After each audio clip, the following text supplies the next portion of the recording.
اگر کوئی حضور کی آمد کے سلسلے میں، اس خوشی میں، اس مسرت میں، اس شکرانے میں اللہ کی حمد بیان کرے اور اللہ کا شکر ادا کرے اور حضور کے فضائل و مناقب بیان کرے، تو اس میں کیا حرج ہو سکتا ہے؟ یہ تو شریعت کا مقصود ہے، یہ تو شریعت کا تقاضا ہے۔ حضور کی صورت میں اللہ تعالیٰ نے جو انعام دیا اس کا ذکر کرنا، اور پھر میرے اور آپ کے آقا و مولا نے مختلف مجالس کے اندر، مختلف مواقع پہ حضور نے اپنے بارے صحابہ کو آگہی دی، بلکہ کبھی پوچھا صحابہ من آنا، میں کون ہوں؟ اللہ اکبر۔ تو پھر حضور نے خود اپنے فضائل و مناقب بیان فرمائے کہ میں ان شانوں کا مالک ہوں، یہ رفتیں مجھے دی گئی ہیں، یہ مقامات رفیع مجھے نصیب کیے گئے ہیں، مجھے یہ اعزازات و تکریمات بخشی گئی ہیں۔ تو حضور علیہ السلام کے ذکر کی محافل کا انعقاد کرنا، مجالس کا انعقاد کرنا، یہ شروع سے اہل اسلام میں مشہور رہا ہے۔ اپنے اپنے حالات کے مطابق، اپنی گنجائش کے مطابق آپ عقیدتوں کا اظہار کر سکتے ہیں۔ تو ہمیں حضور کی آمد کی خوشی میں اپنی مسرتوں کا اظہار اپنے عمل سے، اپنے رویے سے، اپنے طرز زندگی سے کرنا چاہیے۔ اور سب سے بڑی بات یہ ہے کہ ہم حضور کی آمد کے مقصد کو سمجھیں، مقصود کو سمجھیں، حضور جس لیے تشریف لائے ہیں، اور آقا کریم کی سیرت کو اختیار کرنے کا عزم کریں۔ 12 ربیع الاول تجدید عہد کا دن ہے۔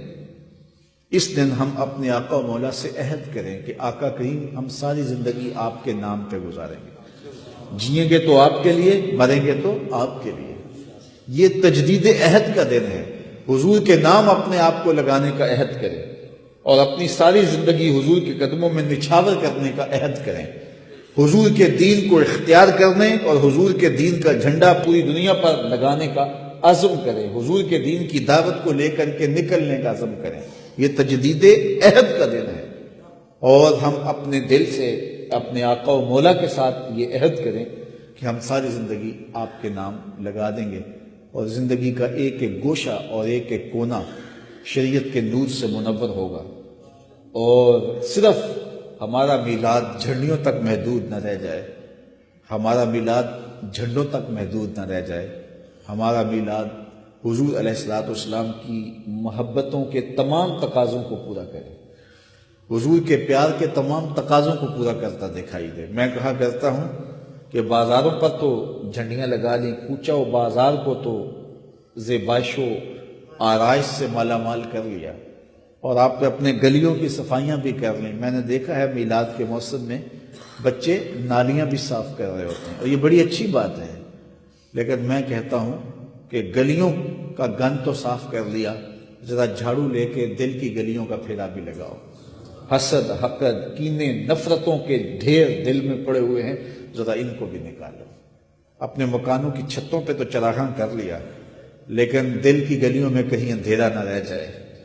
اپنے گھروں میں اور کوچہ و بازار میں تو جھنڈیاں لگا لیں، دل کی ایک ایک پرت پہ نام محمد کی جھنڈی لگائیں، اور حضور کا نام اپنے نہا خانہ قلوب میں لگائیں، سجائیں، آراستہ کریں، اور پھر حضور کا میلاد منائیں۔ پھر دیکھنا کہ اس کی کیفیات باطن کیا آپ کو نصیب ہوتی۔ تو حضور علیہ السلام کا ذکر بھی کریں، حضور علیہ السلام کے نام کے نعرے بھی لگائیں، حضور علیہ السلام کے نام کی محافل بھی سجائیں، حضور علیہ السلام کے جھنڈے لے کر کے جلوس بھی نکالیں، آقا کریم علیہ السلام کی نعت خوانی بھی کریں، حضور کی مد و ستائش کے پھول بھی برسائیں،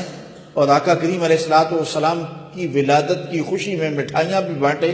غرباء کو صدقہ و خیرات بھی کریں، دکھیوں کے کام بھی آئیں، مصیبت زدوں کے سر پہ ہاتھ بھی رکھیں، اور جو ہے وہ نوافل بھی پڑھیں، روزے بھی رکھیں، اور اپنی ساری زندگی کو حضور کے نام لگانے کا عہد بھی کریں۔ یاری لا تو پاک نبی سنگ، اے پر پوری یاری، پھر درود قبول ہے تیرا لکھ نالوں ایک واری۔ تو اپنی ساری زندگی ہم حضور کے نام لگانے کا عہد کریں، اور میں کہتا ہوں کہ میلاد کا موسم نئی نسل میں حضور کا پیار منتقل کرنے کا ایک مؤثر ذریعہ ہے۔ اللہ تعالیٰ دلوں میں جو ایک شوق اور پیار کا جہاں آباد کرتا ہے اور سینے حب رسول کی دولت سے مالا مال ہوتے ہیں، تو اس سے ہم اپنی نئی نسل کی تربیت کر کے ان کو صراط مستقیم پر گامزن کر سکتے ہیں اور ان کو عملی زندگی کی طرف لا سکتے ہیں۔ اور ہوتا بھی ہے کہ میلاد کے موسموں میں بہت سارے لوگ جو ہیں وہ اللہ کے فضل سے نیکی کی راہوں پہ آ جاتے ہیں۔ یہ میرا ذاتی تجربہ ہے کہ لوگ محافل میلاد میں آتے ہیں، ان مجالس میں آتے ہیں، اور پھر ان کی دل کی دنیا بدل جاتی ہے، اور یہ لازمی نتیجہ ہے محفل میلاد کا۔ تو میں اور آپ موسم میلاد میں خاص طور پہ اپنے آقا و مولا کے ساتھ اپنا جو تعلق خاطر ہے اس کا اظہار، میں آپ کو کوئی زور نہیں دے رہا، جس ذریعے سے بھی آپ اختیار کرنا چاہتے ہیں اس کا اظہار کریں، مشروع ہو، شریعت میں جائز ہو، اس کی ممانعت نہ ہو۔ باقی وہ مٹھائیاں بانٹیں، وہ رس گلے بانٹیں، وہ جھنڈیاں لگائیں، وہ چراغاں کریں، عقیدتوں کا اظہار کریں، نوافل کی کثرت کریں، صدقہ و خیرات کریں، وہ روزہ رکھ کر کے کثرت سے درود پڑھ کے